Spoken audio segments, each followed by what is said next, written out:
शांति दूत का प्रणाम स्वीकार कीजिए महाराज। हे वासुदेव, मान ग्रहण करके मेरी राज्यसभा का मान बढ़ाइए। हे वासुदेव, अब ये बताइए कि आप मेरे अनुज पुत्रों की ओर से क्या प्रस्ताव लाए हैं? हे महाराज, मैं किसी की ओर से कोई प्रस्ताव लेकर नहीं आया हूँ, स्वयं अपनी ओर से आया हूँ और अपना ही प्रस्ताव लाया हूँ।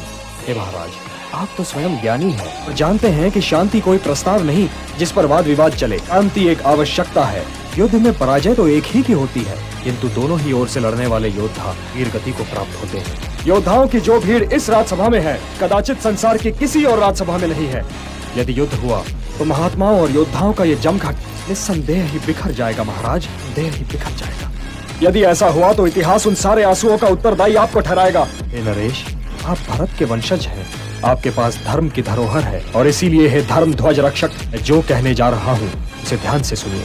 शांति कभी असंभव नहीं हो सकती। इतिहास गंधार नरेश शकुनी से ये नहीं पूछेगा इन्होंने द्यूत क्रीड़ा में कपट क्यों किया था, क्योंकि वो कपट आपकी सभा में हुआ था महाराज।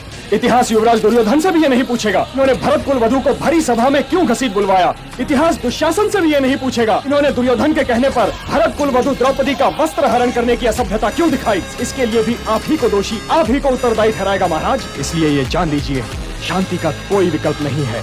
युद्ध तो कदाचित कोई नहीं चाहता केशव। ये तो आप भी जानते हैं पितामह कि युद्ध चाहने वाले इधर भी हैं और उधर भी। कि आज कदाचित जैसे शब्दों को इस राज्यसभा से निकाल दीजिए पितामह, क्योंकि कदाचित जैसे शब्दों की छाया में शांति की बात नहीं हो सकती। हे वृद्ध नरेश, इससे पहले कि आप प्राण त्यागें, कुल को एकत्र कीजिए नरेश, कुल को एकत्र कीजिए। पांडव आपके स्नेह की छाया में पले बढ़े हैं। यह धर्म ध्वज रक्षक इंद्रप्रस्थ लौटा दीजिए।